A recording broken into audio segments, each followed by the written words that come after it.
Hoje, Cláudia Leite, a nossa expert em ESG, né? Nós vamos bater um papo aqui para falar sobre o ESG no conselho e na prática, né? A vantagem da Cláudia Leite é que ela tem muita prática de ESG para poder compartilhar conosco, né? E tá em Ji-Paraná fazendo ESG, né? Principalmente, né? Então, Claudinha, entrego para você fazer sua apresentação e você já me devolve. Ah, tá bom, combinado. Bom, boa noite a todos e todas, né? Já vai virar o relógio agora, né? Dando aí 18 horas. É uma satisfação estar aqui a convite do Celinte, casa onde eu me formei como conselheira consultiva, onde eu me certifiquei também. E graças a isso eu atuo aí como conselheira em algumas organizações, inclusive, né, meu primeiro conselho até hoje com você, né, Yuri? Isso Acho que eu vou mesmo. falar um pouquinho da minha formação. Eu trabalhei experiência, né? Eu trabalhei 25 anos como executiva em uma grande organização chamada Nestlé. Lá eu atuei em diferentes áreas, comercial, estratégia, marketing, até que eu fui convidada pela empresa para trazer para a América Latina uma GBU, né, uma unidade de negócios global chamada Nespresso. Isso em 2006. Eu acredito que muitos de vocês conheçam um pouco dessa marca e dessa experiência que é em cafés. E foi o mesmo ano que eu ganhei o tema sustentabilidade, né? Como cidadão já praticava muitas coisas e como profissional foi realmente um presente poder executar, e é por isso que o Yuri sempre coloca, né? Acho que naquela época pouco se falava de sustentabilidade, tampouco de ESG, consegui estudar muito para poder ter alguma propriedade para executar e para sustentar aquilo que eu estava realmente fazendo, mas a prática é o que realmente me ajudou muito a entender e a contribuir, né, as empresas, né, como é que elas são, como é que elas podem avançar nessa jornada. E é isso, acho que eu já falei bastante de mim aí, Yuri. Bacana, vou falar mais um pouquinho. A Claudinha é minha colega de conselho no Gantt, né, desde agosto de 21. 21, né? Eu e Cláudia, nós dividimos as responsabilidades do ESG nesse conselho, né? Eh, por competência, a Cláudia ficou com duas letrinhas, né? Ficou com S, né? E ficou com E, e eu fiquei com a governança. E na nossa última reunião presencial, que foi no mês passado, a Claudinha apresentou a nossa matriz de materialidade, né, do Gantt. Agora nós estamos na etapa de escolher quais são os Os ODS que nós ODS que vamos nós vamos incorporar. incorporar. Tem Tem algum algum. aqui, incorporar no nosso planejamento estratégico. Então, Claudinha é a pessoa certa para poder falar desses assuntos na prática, né? Lembrando, a nossa live vai estar disponível daqui 24 horas no nosso site, no nosso canal do YouTube, né? As perguntas de vocês via chat são super bem-vindas e a gente sempre vai priorizar essas perguntas, né, durante o nosso evento, né? Então, Claudinha, já começo aqui com a primeira pergunta para você, né? No sentido de pedindo para que você fale um pouquinho do histórico, né, do ESG, como que essa história começou e se transformou nessas três letras, né, e dando um destaque aí aos pontos principais, né, dessa trajetória. Claro, eu acho que é bacana também a gente falar de sustentabilidade, que por vezes são utilizados ali como sinônimos, e eu, como estudiosa, eu gosto de determinar um pouco quais são as diferenças em cada um deles. A sustentabilidade, ela vem aí com um olhar estratégico, conectando o que é o propósito da organização com essa noção de responsabilidade com um olhar muito de longo prazo, né? Eu entendo que muitas das temáticas que são cuidadas dentro de sustentabilidade são as mesmas que tem ali em ESG, mas a sustentabilidade ela foi ganhando forma e ganhando cada vez mais adeptos aí ao longo da história, né, com diferentes estudiosos, cada um com uma definição que traz um pouco mais do reflexo daquilo que é a sociedade, mas sempre evoluindo naquilo que a gente compreende como a responsabilidade das organizações em cuidar dos recursos, do meio e também das pessoas. E o ESG, especificamente, né, ele foi criado pelo então secretário-geral da ONU, Kofi Annan, em 2000, no ano 2000. E em 2004, teve uma reunião entre os 50 maiores grupos ali de mercado de capitais, e ele trouxe esse termo, essas 3 letrinhas que querem dizer meio ambiente, social e governança em inglês, dizendo que o mercado de capitais ele tinha como poder mobilizar essa agenda, sensibilizar os investidores, sensibilizar as organizações para além de trazer um bom retorno para os investidores, mas que esse retorno poderia ter um menor risco, e risco aqui da operação mesmo, né? Então, o ESG fala muito desse tema de risco, e foi esse compromisso que acabou resultando numa uma publicação chamada Who Cares Wins, que aí está disponível, foi esse compromisso desses 50 grandes grupos financeiros. E até por isso, Yuri, eu gosto de sinalizar a diferença entre os dois, né? Sustentabilidade, como eu disse, que é essa visão mais de longo prazo, estratégica, enquanto que o ESG é uma busca muito didática e pragmática, que traz critérios específicos do ponto de vista ambiental, social e governança, né? E com esse tipo de critério, de métrica, a gente vai atuar no risco. Então, fala muito o quê? De investimento responsável, o retorno que a gente espera relacionado ao risco que a gente tem na nossa operação, né? E como é que a gente, acho que acima de tudo, né? Acima da questão ali de risco, como é que a gente entende oportunidades para o negócio? É uma definição tão simples, eu gosto de trazer ela de maneira assim tão objetiva, e muitas vezes eu encontro ela de maneira até assim, muito complexa, muito explicada, mas na prática é isso, né? Como é que a gente entende o nosso impacto ambiental, como é que a gente cuida das pessoas dentro e fora da nossa organização, e como é que a gente atua em conformidade com aquilo que existe, né, dentro do nosso mercado, muito além, né, de simplesmente cumprir a lei, é óbvio, mas a transparência é aquilo que a gente faz também aí no campo da governança.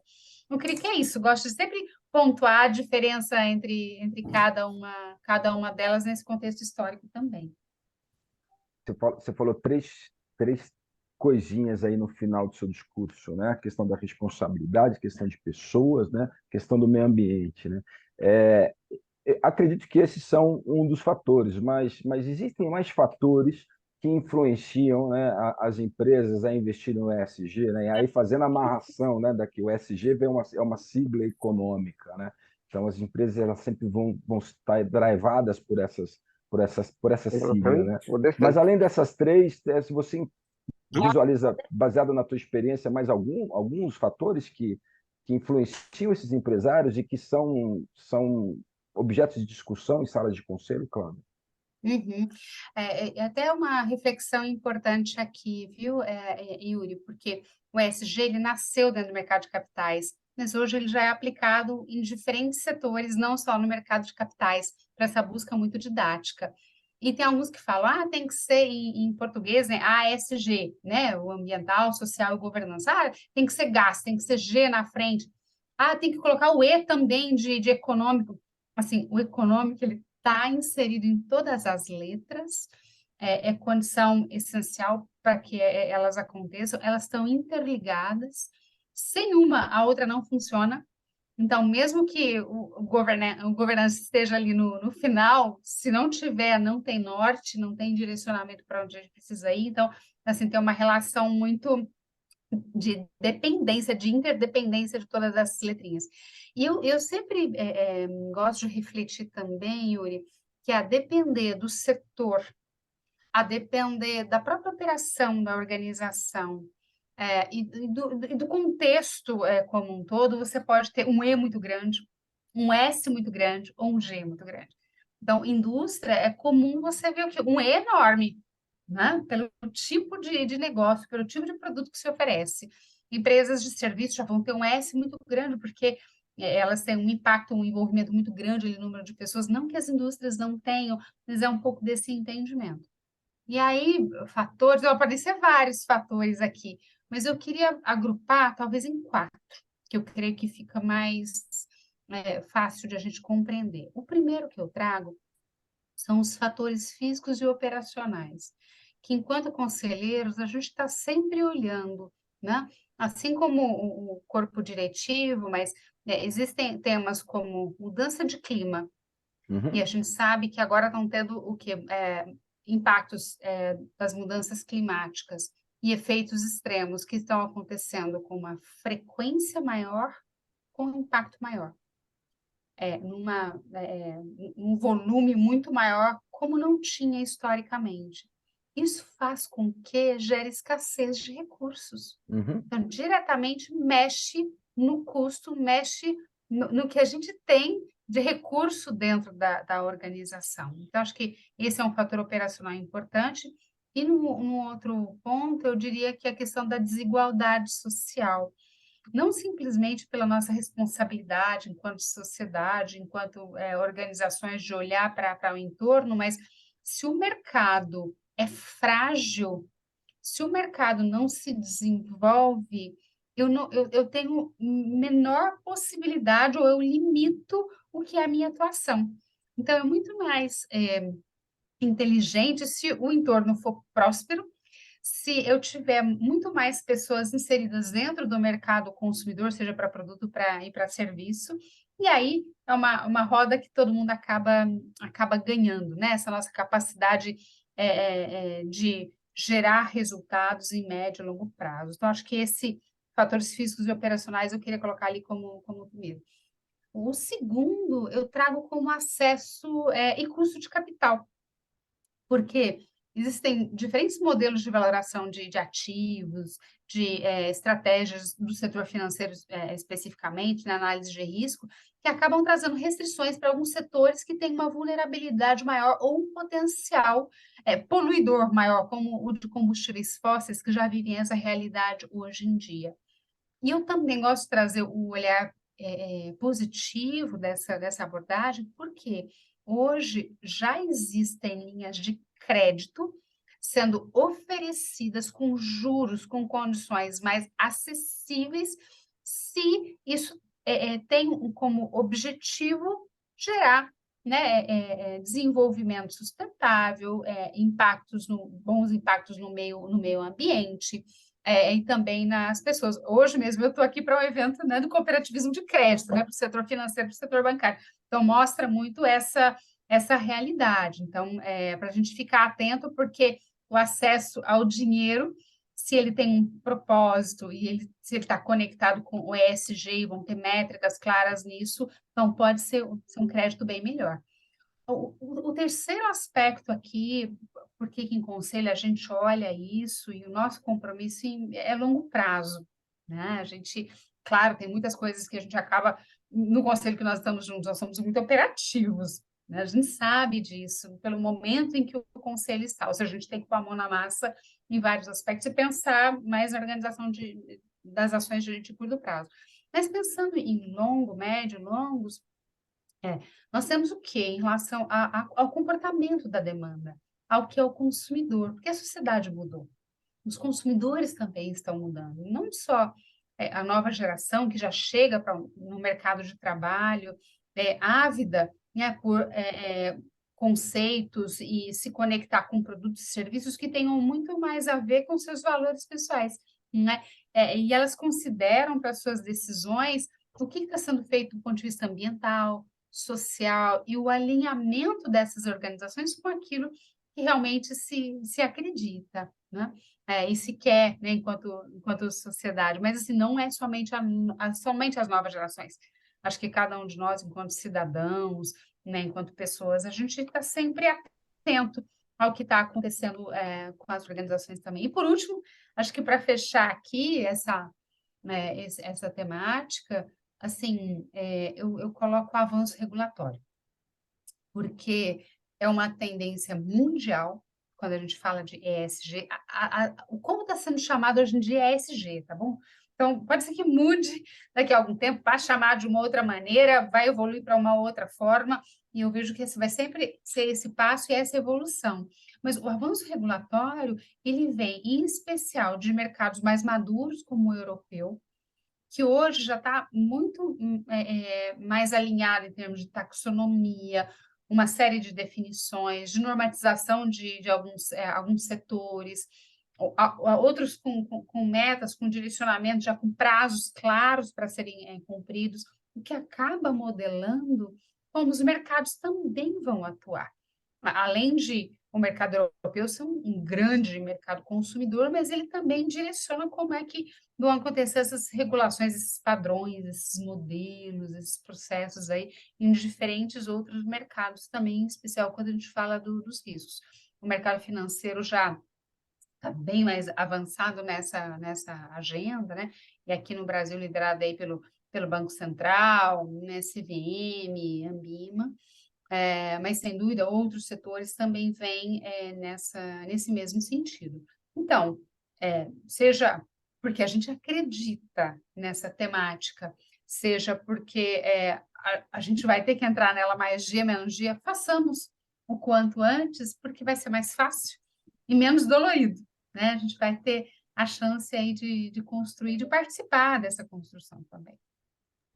Claudinha, posto esses 4 fatores que são extremamente abrangentes, que varrem todos os tipos de indústrias, de business e de conselhos que a gente conhece, posto o teu speech inicial, que dependendo da direção estratégica, você tem um E, um A forte, um S forte ou um G forte, a gente consegue responder a pergunta da Priscila, né? Como que você, Cláudia, né, vê o mercado para conselheiros especialistas em ESG?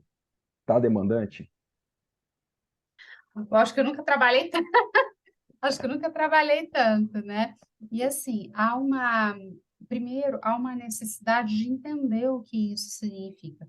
Ao mesmo tempo que a gente está vivendo uma pandemia do ESG, tem muita informação disponível, elas acabam criando muita confusão, né? Tanta informação, e a hora que você chega, né, numa organização falando o que eu tenho que fazer, né? Então, talvez a entrada num conselho não seja necessariamente pela temática ESG, né?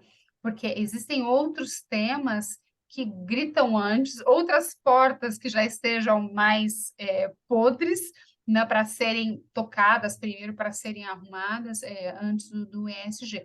E no meu caso, naquele que a gente acabou entrando, acho que você também pode compartilhar isso comigo, né, Yuri? Assim, eu entrei pela questão da estratégia, sem dúvida, que era o que eu tinha, o que eu mais executei, mas sem dúvida o ESG foi um diferencial que ajudou a me colocar lá, porque estrategistas você tem um monte no mercado, né? E o que além da estratégia, o que eu poderia ter ali para agregar? Então, a questão da reputação muito forte, sem dúvida, né? Esse olhar aí de construção de longo prazo, e do ESG também. Então, eu vejo que sim, né? Mas existe um aspecto de amadurecimento também do mercado. Ao mesmo tempo que a gente tem que explicar iniciativas como essa aqui que a gente tem, de trazer uma live rápida, que a gente explique um monte de coisa, um pouquinho de cursos também, que a gente consiga trazer e entre um pouco mais em profundidade, traga o didatismo para as pessoas poderem aprender. Então, está em curso e está em desenvolvimento. E eu diria que sim, né? Você concorda comigo, Yuri? Está crescendo essa demanda? Eu concordo e vejo também a questão da participação de conselheiros em comitês, né? Porque às vezes o tema é incipiente e o conselho opta por discutir isso em comitê, inicialmente. Ele vai ganhar corpo com o tempo e uma cadeira com um especialista de ESG vai estar presente nesse conselho em uma questão de 12 meses, 18 meses, né? Vai depender muito da evolução, né? É Mas, uma Cláudio, ótima maneira de começar, né? Como comitê mesmo. como Eu vejo comitê. assim como um passo assim Uhum, inicial, até recomendado, né, Yuri? uhum, uhum. Super, funciona super bem, né? Com isso, Cláudio, a gente entra um pouquinho no ponto que o Caio traz, né? Como que você tem visto no âmbito das empresas familiares, né? E nesses conselhos, né? Como que essas famílias têm avançado com o ESG? Uhum. Bom, acho que a primeira coisa é a sensibilização de quem está na direção para essa temática. Eu gosto muito de recomendar que a gente já faz um monte de coisas, Então, não é o bicho de sete cabeças que está fora do nosso cenário e que vem agora mudando tudo. Não. Certamente nós já temos ações dentro de qualquer empresa. Então, ESG não é coisa para grande empresa. Todo mundo acha que só aquelas que estão listadas, né? Só aquelas que estão, né, já com capital aberto. E não é. Quanto antes a gente começar isso, melhor. E como que a gente começa? Né? Nessa sensibilização da direção, da alta liderança. Quais são os motivadores que a gente quer? Por que que a gente quer entrar nessa agenda? O que que nos leva a entrar, né, ou a desenvolver uma estratégia relacionada a ESG? E, na sequência, a gente começa a mapear o que a gente já faz. E eu tenho certeza que muitas ações já acontecem lá dentro, só que intencionalmente elas podem não ter sido consideradas e construídas a partir desse olhar em ESG. E é isso que a gente faz, né? É trazer esse olhar, encaixar isso dentro, né, do que seria uma...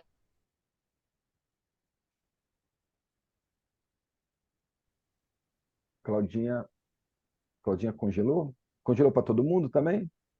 Congelou para mim, sim. Ai, Eu ah estava com lá, medo de Ah, ser meu voltou. problema. Voltou, voltou, voltou. Claudinha, voltou. Voltou? Congelou para todo mundo. Ô, meu Deus, qual... Ai, que bom que congelou, porque aqui tá um calor, gente, que vocês não imaginam. Aqui é quente, nem com ar-condicionado, olha como eu tô rosinha aqui, né? Mas aí não estava falando das empresas, né? Vou voltar um pouquinho aqui, que eu não sei qual é a parte aí que perdeu. ESG não é tema para empresa grande, é uma responsabilidade de todo mundo. E a pequena, ou a empresa familiar, né? Acho que entender quais são esses motivadores, o que que a gente já faz e o que que faz sentido dentro da organização. Eu também vejo muitas ações e empresas familiares, isso é muito comum, né? Eu que acompanho aí um pouco das atividades, é assim, a gente faz muitas ações de filantropia, de doação, de cesta básica, o que, do ponto de vista humanitário, em especial em momentos de alta vulnerabilidade, como a gente acabou de atravessar, saímos da pandemia agora, é óbvio que a gente tem que agir de maneira assistencialista, que a gente tem que ajudar em fazer essas doações, mas sustentabilidade não é isso, não se resume a isso, né? A gente está falando ali de definir uma estratégia e o que que eu faço relacionado a esses critérios e onde que eu quero chegar, onde é que eu estou, para onde que eu quero mover, para sair de A para B, né? E eu acho que é o principal desafio que a gente tem em empresas familiares é a questão da governança, né? Garantir ali que as questões, né, que nós temos relacionadas à governança, como o que são questões de família, o que são questões de empresa, o que são questões de negócio, de propriedade em si, como é que a gente organiza tudo. Congelou novamente.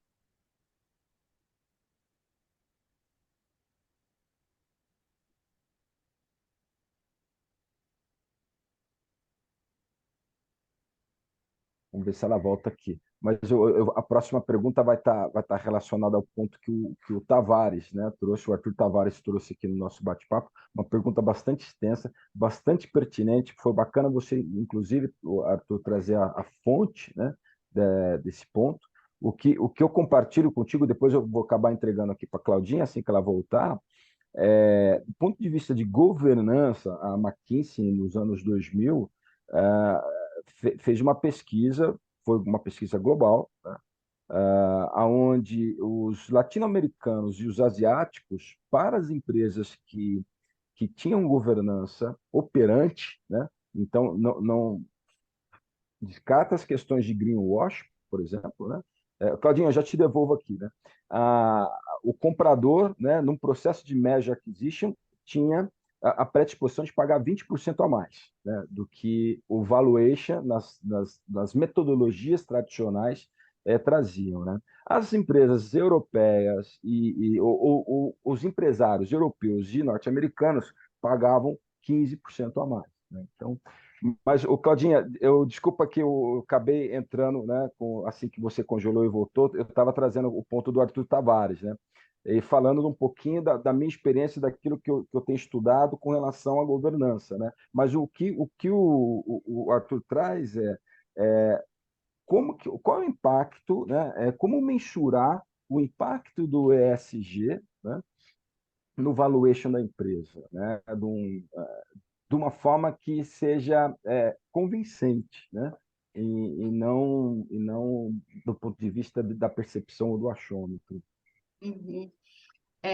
Bom, peço desculpas pela instabilidade aí na rede, mesmo colocando meu celular como roteador aqui tá complicado, peço desculpas, mas Imagina, falando Cláudia. isso, né, eu passei do momento que era assim, tudo muito teórico, muito pela questão assim da crença, até a gente começar a entender algumas métricas, algumas ferramentas que nos ajudavam a medir isso de longo prazo. Eu queria trazer um deles, tá? Que eu acho que é bem importante aqui. Não sei se você chegou a citar, que eu sei que você acompanha também o trabalho da RepTrack, que é uma das Uhum. maiores empresas aí que fazem mensuração de reputação das organizações.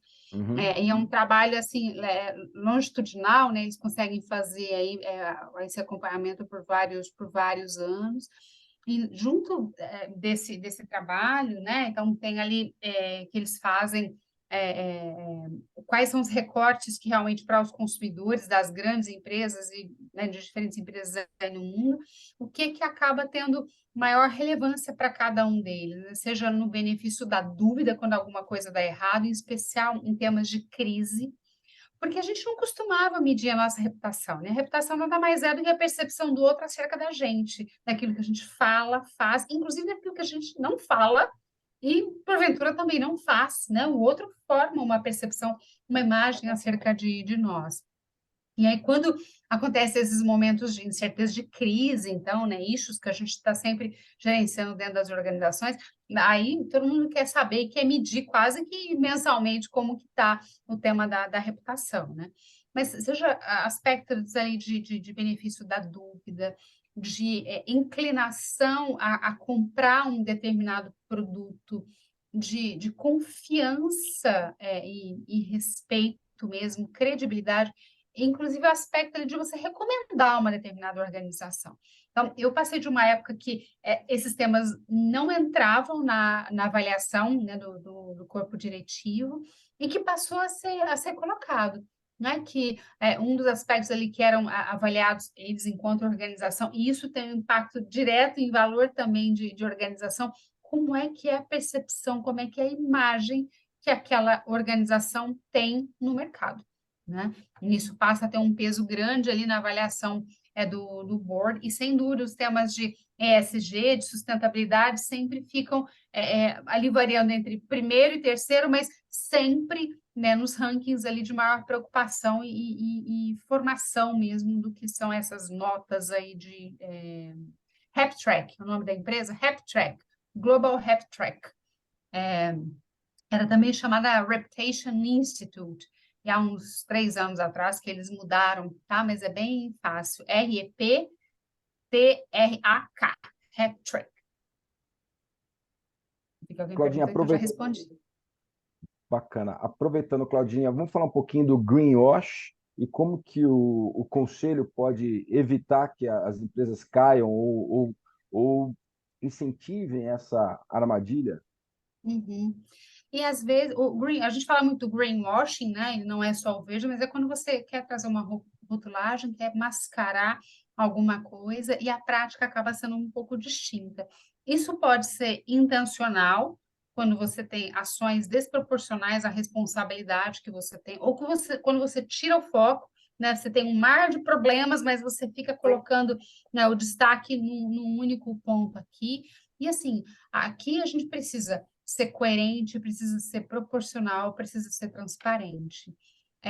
Vejo muitas ações, e aliás, hoje em dia, quando você acompanha os discursos né, do board, né, de lideranças ali das organizações, o discurso está tão pasteurizado, está tão comum, que eu vejo muito greenwashing aí na busca de não errar, de fazer tudo certo. Se eu já tiro o nome da empresa, todo mundo fala a mesma coisa.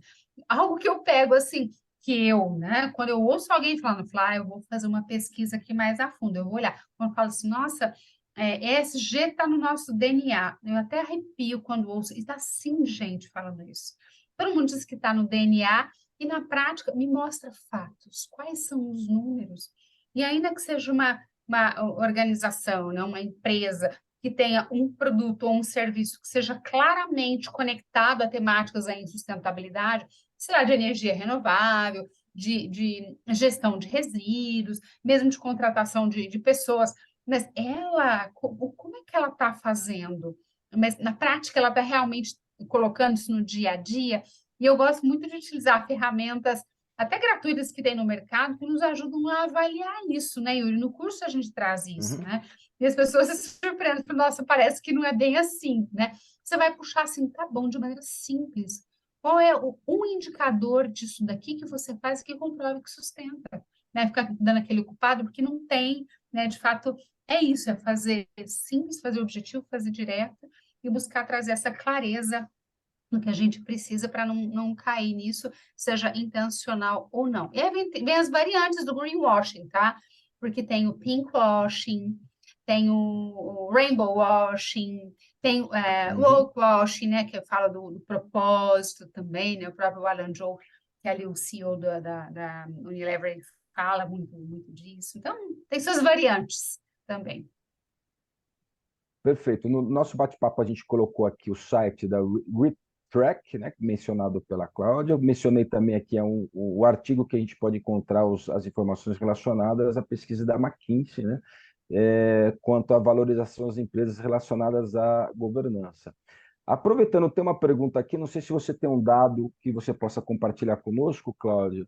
Como que você vê essa percepção do mercado consumidor, né, para as empresas que são ESG, né, que têm desenvolvido ações em ESG? E como que você vê o mercado passando a consumir mais ou dando prioridade a consumir mais produtos dessas empresas? Uhum. No funil de comportamento do consumidor, né, o conhecimento, a consideração e a conversão, tem vários fatores que vão determinar para que o consumidor migre, né, de uma camada para outra, né? E esses temas em ESG, eles vêm dessa forma, né? Não só trazendo o benefício da dura, mas a disposição do consumidor em comprar, em adquirir aquele produto e serviço e até mesmo recomendar. Então, isso na própria pandemia, uma pesquisa que foi feita também, né, falando um pouco de como é que os consumidores queriam ver, o Trust Barometer, eu estava tentando lembrar, né?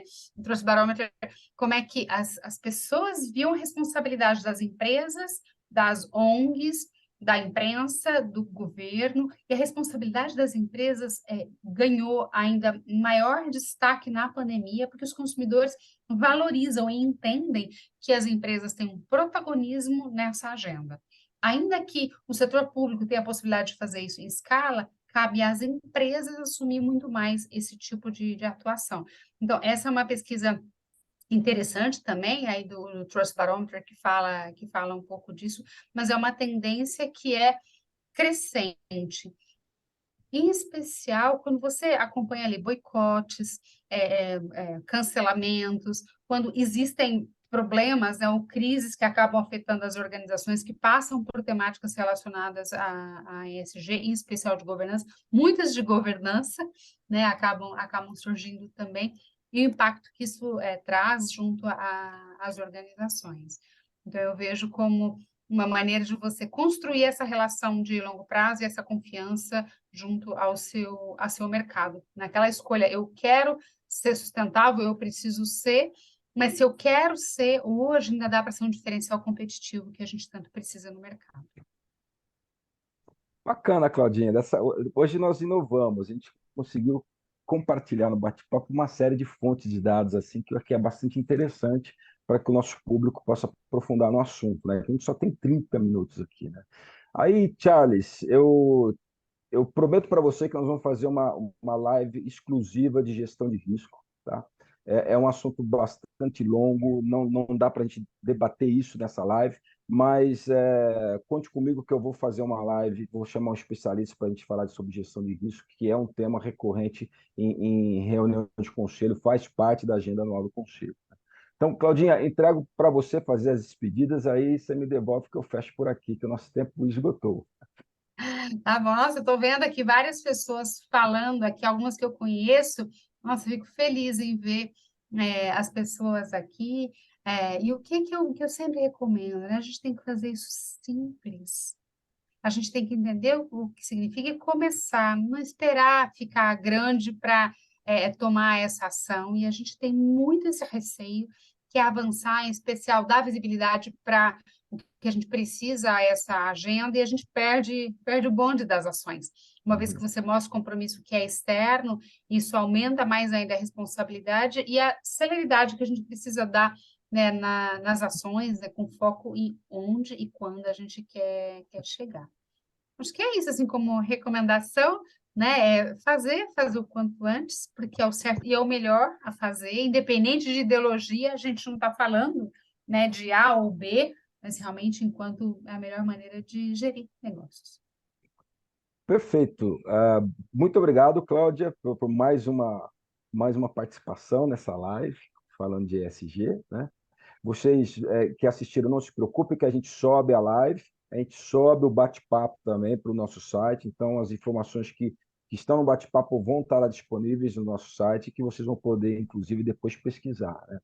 O Celente oferece uma formação em ESG, na qual a Cláudia Leite é mestre nesse assunto. Essa formação começa no dia 7/6, são 4 quartas-feiras, né? Sempre 2 horas por dia, por quarta-feira, começa às 8, termina às 10 da manhã, 100% online. Se vocês tiverem interesse, consulte o nosso site ou entre em contato conosco para mais informações, né?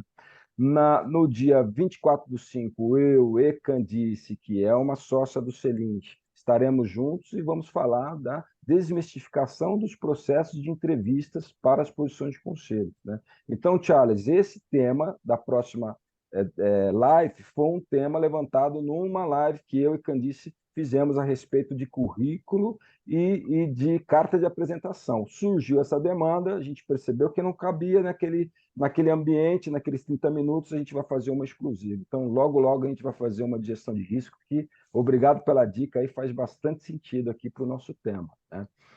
Para quem é alumni do Celente, nós temos 2 eventos exclusivos, né? Um estudo de caso no dia 17/5, quem é alumni já deve ter recebido aí o convite via grupo de WhatsApp ou via a newsletter, né? E no dia 17 de agosto, né? Essa é uma data que a gente está abrindo agora, né? Faremos, o próximo jantar alumni em São Paulo, né? Onde espera reunir aí pelo menos 80 alumni do Celente para fazer um evento de network, né?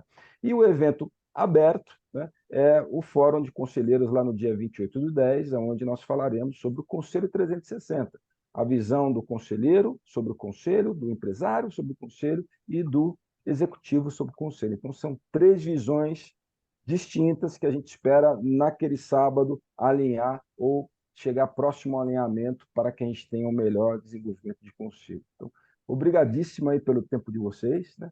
E no dia 25 a gente está junto de novo. Desculpa, dia 24/5 a gente está junto de novo, falando sobre os processos de entrevistas para a posição de conselho. Obrigado, gente. Obrigada, boa noite. Boa noite. Até a próxima. Boa noite, boa noite.